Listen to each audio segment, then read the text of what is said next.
Well, this is the problem with solar panels this time of year. You have to go out and clean them off every couple of minutes. This MacBook Pro is the only thing that I own that requires AC power to run. Even though it's a DC appliance, the charger requires AC. So it's a little bit annoying. I've gone through two different modified sine wave inverters and neither one of them worked when this was at no power, basically. It wouldn't charge. So I've gone ahead and ordered a pure sine wave inverter.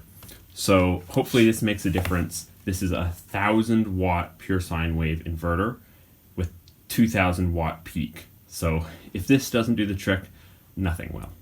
I've hooked up the inverter just to the battery really sloppily here, just for a test. Battery's gone up to 80%. That's more than good enough for me to determine that this is in fact working and charging the laptop. I've also been keeping an eye on my battery capacity meter.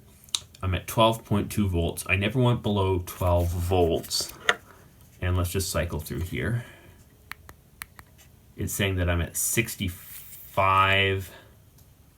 Yeah, it's hard to get this to show up on the camera, but 65%. 66% is what it's saying right there. I've moved the battery into this Tupperware so that it can be sealed because it was pointed out to me on one of my videos that this is going to release hydrogen, which, if a spark gets near it, could be a real problem. So I want to seal it off and then be able to vent it. So this is the first step in that. The reason why I've rotated the battery is because I need it to be able to reach the inverter. The inverter is going to sit right there, but that red power cable couldn't reach the positive terminal in the way that it was before. So this position here turns out to work the best.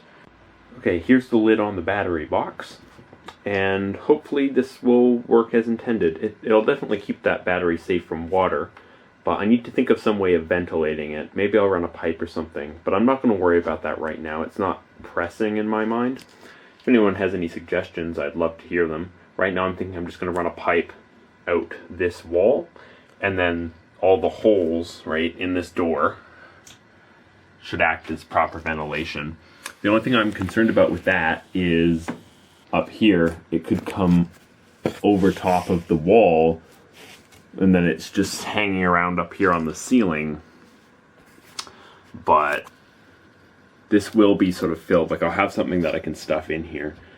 So anyway, if anyone has any thoughts on that, I'd love to hear them. This is the back of the power inverter.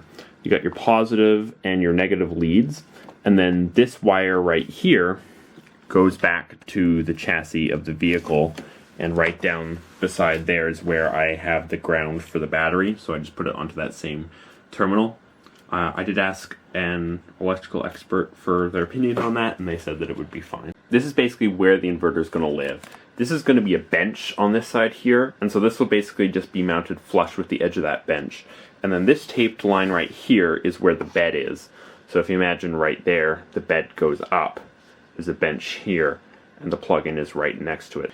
Directly across, right over here, is where my desk will be, so I'll also have access to AC power. Really, basically I'm thinking, where am I going to be when I'm using my laptop? It'll be here, on the couch, or in the bed.